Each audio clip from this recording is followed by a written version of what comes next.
So Anand and I are going to describe how intent-based networking works and how AI comes into play.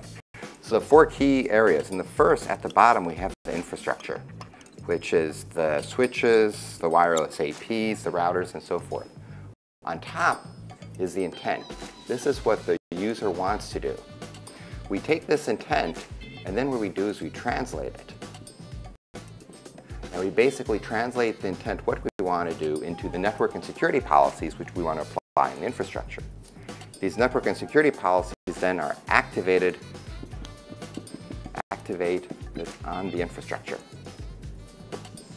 And all these are done through open APIs, programmable models.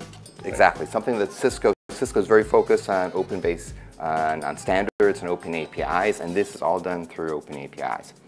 And then not only do you want to instantiate an intent on the infrastructure, you want to see, is it actually working the way it should? Is the network delivering the service as desired? And that's what's called assurance. So the goal of assurance is to assure that the network is doing what's intended. Now what's interesting here is that AI comes into play in all these different boxes. Once the intent has been activated on the network, we want to check, is the network operating as intended? And that's the goal of assurance. So what assurance does is it gathers a huge amounts of data and performs various analysis of data, behavioral analytics, and so forth to determine, is the network behaving as it should, or is there a problem? If there's a problem, where is the problem?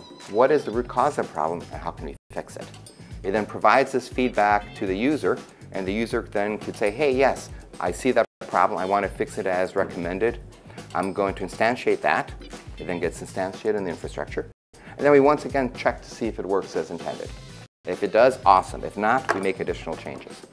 So we have this very powerful feedback loop here. And the AIs in all the different parts. And by having this feedback loop and having AI, this accelerates what we're doing, improves the agility, and overall, for the end customer, it improves the performance, reliability, and the security for it. And this is also the layer where, in addition to doing baselining of all the data that we have, then we can now do anomaly detection, we can do now site comparisons, and then we can next go into predictability of what may happen sometime later in the future. Yes, which is incredibly useful for our customers, because before they didn't have any of those capabilities. So this is really, really very valuable, very, very exciting times. Anand, myself, and many thousands of people spent about 5 years building this.